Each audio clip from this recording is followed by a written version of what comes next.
Welcome to వయ్య భక్తి channel.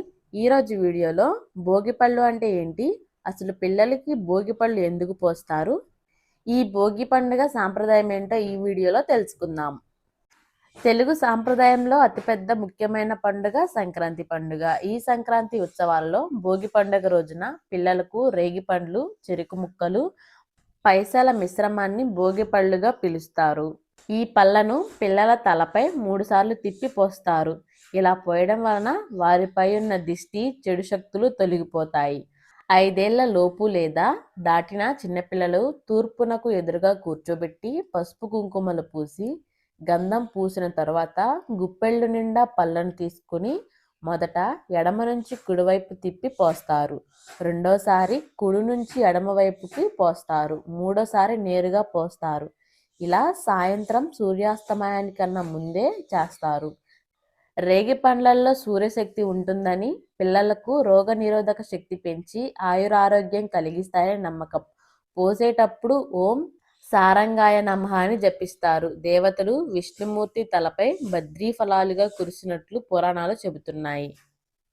భోగిపళ్ళు ఎందుకు పోయాలి అనేది మహాభారతంలోని ద్రోణ పర్వంలో చెప్పారంట. శివుణ్ణి ప్రసన్నం చేసుకోవడానికి నరనారాయణులు బద్రీ కావనంలో తపస్సు చేశారు. ఆ సమయంలో శంకరుడు ప్రత్యక్షమై నీ తపస్సుకు మెచ్చి నన్ను కూడా జపించే శక్తి నీకు ఇస్తున్నా అని వరమిస్తాడు.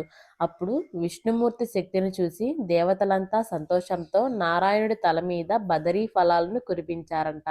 ఆ సమయంలో శ్రీమన్నారాయణుడు చిన్నపిల్లవాడిలాగా మారిపోయాడని, దానికి ప్రతీకగా పిల్లలకు నారాయణుడిగా భావించి భోగి పండ్లు పోసే సాంప్రదాయం మొదలైందని పురాణాలు చెబుతున్నాయి. రేగుపండ్లనే ఈ సంక్రాంతి సంబరాల్లో భోగిపళ్ళుగా పిలుస్తారు. వీటినే అర్కఫలం అని కూడా అంటారు. అర్కుడు అంటే సూర్యుడని అర్థం. ఉత్తరాన వైపున ప్రయాణించే సమయం కావడం వల్ల ఆయన కరుణ పిల్లలపై ఉండాలని ఈ పళ్ళను పోస్తారు.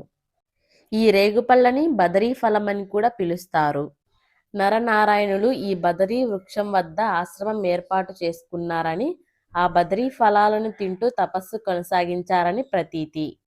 భోగిపళ్ళు పోయడం పూర్తయిన తరువాత జనం వాటిని తొక్కని ప్రదేశంలో పడేయాలి, లేదంటే నీటిలో వదిలిపెట్టాలి. ఈ పళ్ళను తినకూడదు, ఎందుకంటే పిల్లలకు దిష్టి తీశారు కాబట్టి వాటిని తినకూడదు. మీరు కూడా ఈ సంక్రాంతి ఉత్సవాలలో భోగి పండుగ రోజున పిల్లలకు భోగిపళ్ళు పోయండి.